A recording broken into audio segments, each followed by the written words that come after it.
Fool. Okay, the Fool is coming out front and center.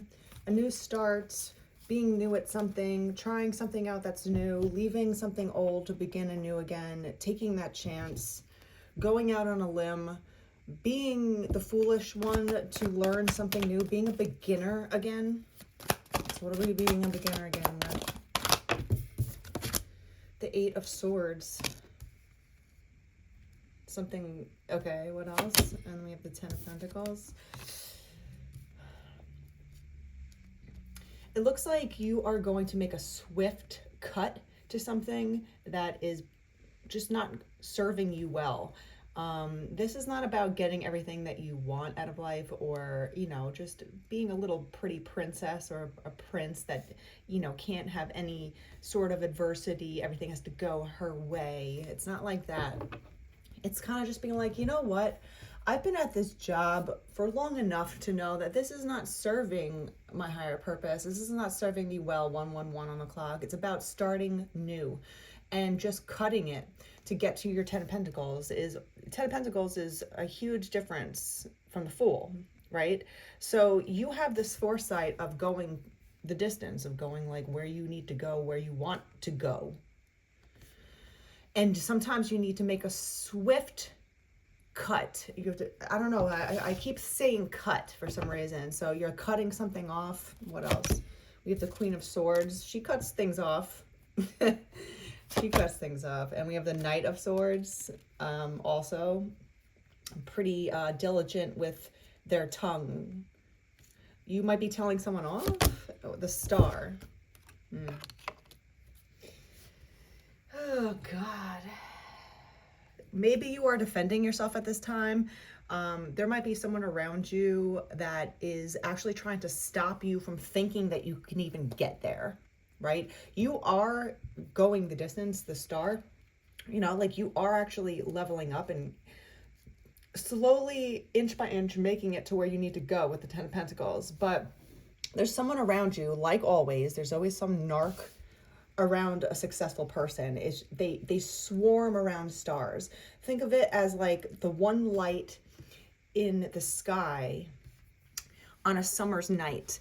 All the insects get attracted to that one light and they all come swarming towards it and just, you know, like buzzing around it, right?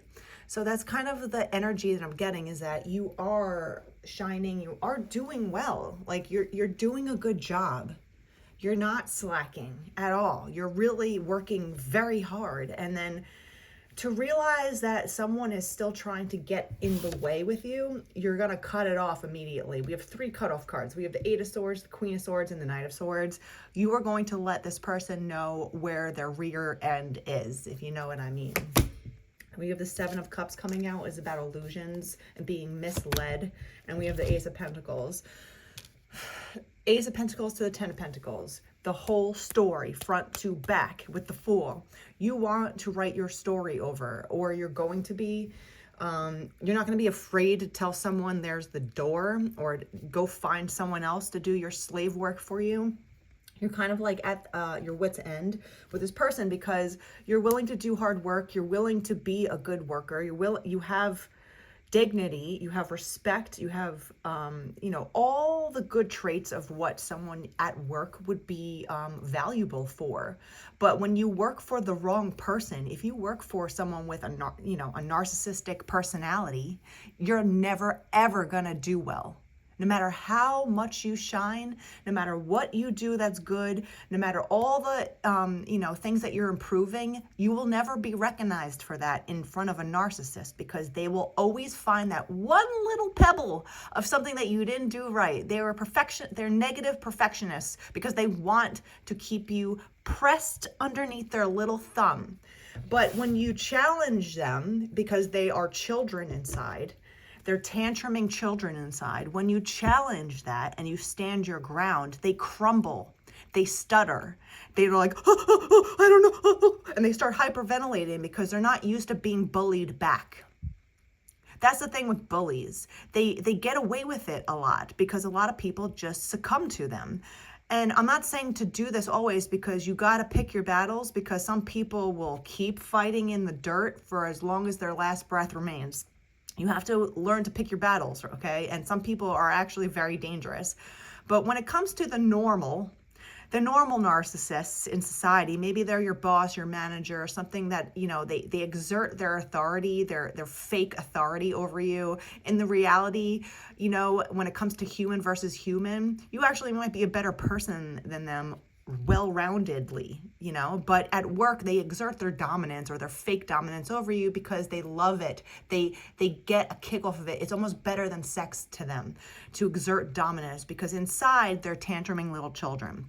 So again, if you stand up to this one, for instance, they're gonna be a little shocked and surprised, and they don't know what to do with it because they've never been told to shove it, right, themselves.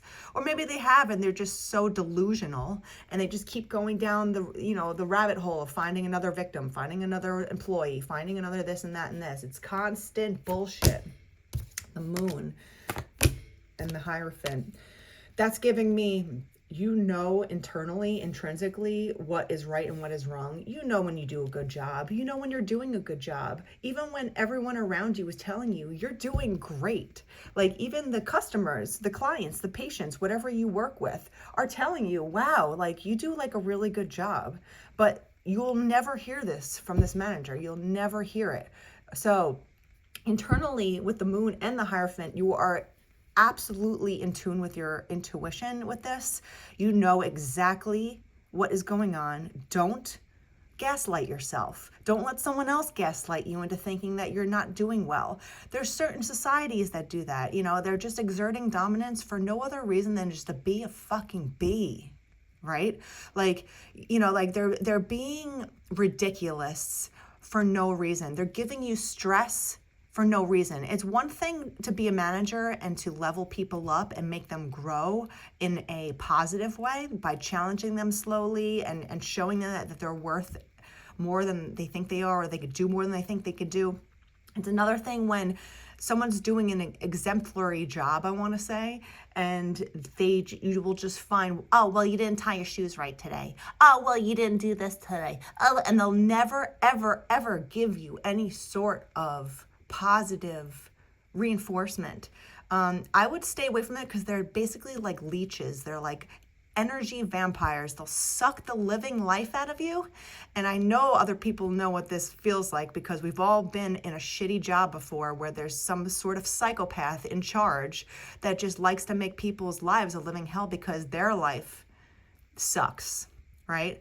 So I would just be treading lightly because it looks like you might want to cut this person off. The Four of Cups, the Six of Swords, and the Emperor. It looks like you're like just becoming bored with the scenario. It's just like, look, I'm doing a good job here. I'm becoming bored with your fucking negative behavior on me. Like, I'm helping you out and you're giving me a hard time because you're a crazy person. I'm taking what I have left in me and I'm standing in my Emperor and I'm leaving. I'm leaving. The Emperor can be a fool again. The Emperor can start over again, but the Emperor will succeed. We have the 10 Pentacles here, remember, the Ace to the 10. So you're taking your chances to get to where you need to go and reminding yourself that along the way, there's going to be people around you, and I would vet every single person around you carefully like a disease. Are they giving you disease? Dis-ease. Are they making you feel anxious, angry, upset, whatever negative emotion, drained by being around them? On average, we all have bad days, we all have good days, but on average, if this person is giving you stress, anxiety, bad negative feelings in your gut where you feel exhausted, more than 75% of the time, I would say cut your losses and get the F out of here, because these people don't deserve your good-naturedness. They don't deserve your hard work, your dignity, your truthfulness. You're leveling up their own business. Like a narcissist can run a business and you could be an employee for them and you could do an amazing job and actually do well for them, give them success, right? And they'll hate you for that because inside it's about the power, the control, the ego. It's not about the money or how the business runs. So again, if you outshine them, they're just going to find it as an ego war instead. So be careful and vet the people around you very carefully. And this is not easy decision making because it's about jobs, it's about money, and we all are strapped right now. So yes, this is a very difficult decision, but what is more important? Your wallet or your health? If you have all the money in the world and you're in a wheelchair at the end of your life and you can't breathe and all these negative things have happened to you because you ran yourself into a ground for money, was it worth it? Was it worth it to work for a boss that doesn't give one shit about you? Remind yourself about that the next time you spend your dollar anywhere, even if they're not your boss. Would you invest in the company that you are paying money towards, your hard-earned money? Every single dollar that you spend is a vote.